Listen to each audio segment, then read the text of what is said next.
बारहवीं जमात के तलबा तालिब अस्सलाम वालेकुम वरहमतुल्लाहि वबरकातुह। आज हमारा मौजू है गज़ल।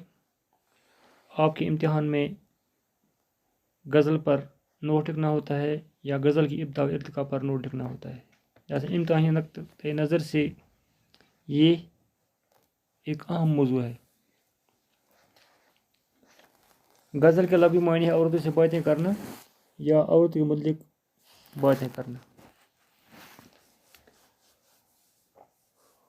अवलन गज़ल से मुराद वो सनफ़ सकन ली जाती थी जिसमें इश्क, मोहब्बत, खूबसूरती और जवानी की उमंगों का जिक्र हो। लेकिन तग़य्युर ज़माने के साथ साथ गज़ल भी अपनी रंग बदलती रही, इसके मौज़ूआत बदलते रहे और गज़ल का दामन वसीतर होता चला गया।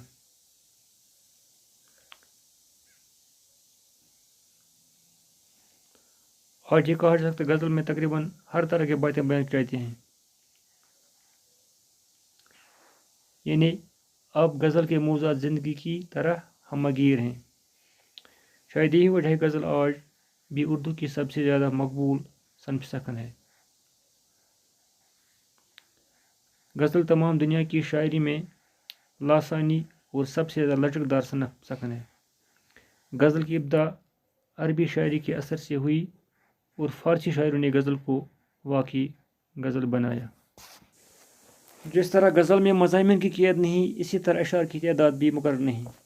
आम तौर पर 5 से 19 अशआर तक की गज़लें होती हैं, लेकिन कई गज़लों में इससे ज़्यादा अशआर मिलते हैं। गज़ल का पहला शार मतला कहलाता है। इसके दोनों मिसरे हम काफ़िया होते हैं। जिस तरह गज़ल के अशआर की तादाद मुकर्रर नहीं, इस तरह मतलों की तादाद भी मुकर्रर नहीं।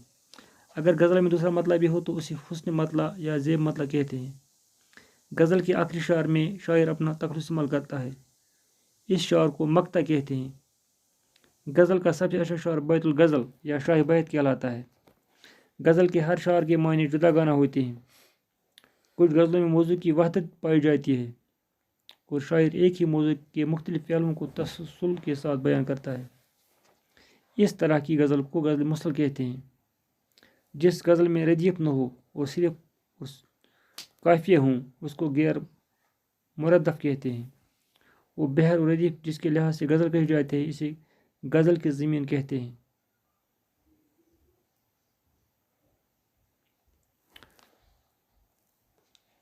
अब सवाल नंबर 2, उर्दू गज़ल की इब्तिदा और इर्तिका पर नोट लिखिए।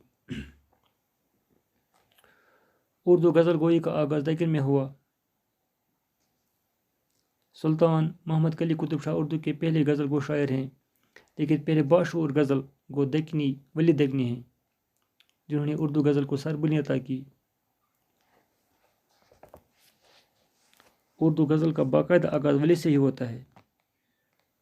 इसकी शायरी और फ़न की इत्बा शुमाली हिंद के कई शोरा ने की है। इस वक्त दिल्ली में शाह हातम, मज़हर जान जानान और आबरू थी। इन शोरा की गज़ल अपने ज़रीन दौर में दाखिल होती है। मीर को बादशाह गज़ल कहा जाता है और उस्ताद शायर माना जाता है, क्योंकि इन मीर की शायरी में बेसाख्तगी, तासीर और सौदगुज़ार है। मीर की शायरी दिल की शायरी है। इसमें दिल के जज्बात की अक्कासी है।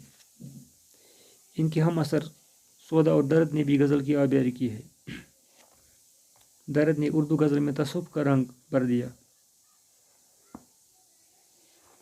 दिल्ली में गज़ल गोई का उरूज वक्त हासिल था जब मुगल सल्तनत का चिराग टमटमा रहा था और दाग और गालिब ने गज़ल गोई को 4 चांद लगाई।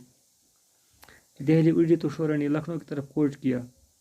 वहाँ आसिफुल दौला ने इनकी पजीराई की। यहाँ इंशा, जुरात, आतिश और मौसीकी वगैरह ने गज़ल की आबियारी की। और गन का फ़न और गज़ल का फ़न इर्तिकाई मनाजिल तय करता गया।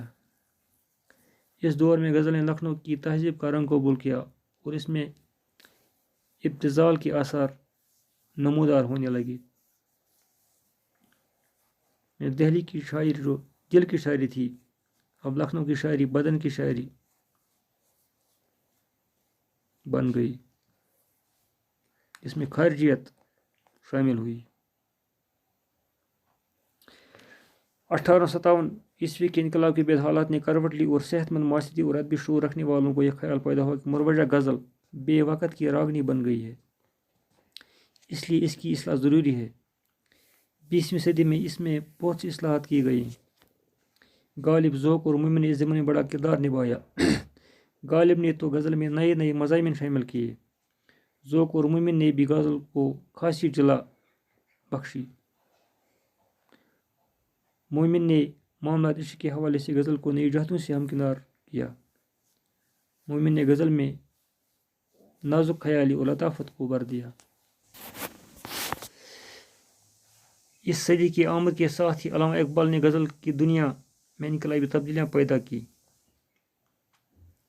حسرت روایت کی بازیافت میں مگن رہے۔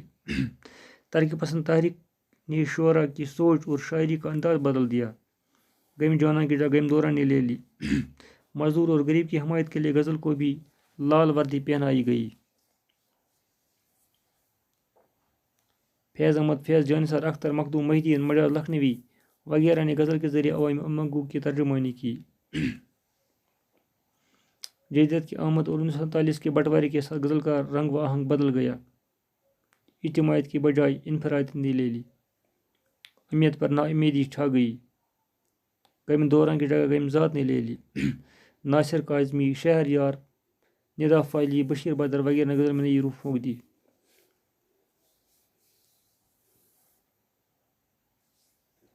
اس طرح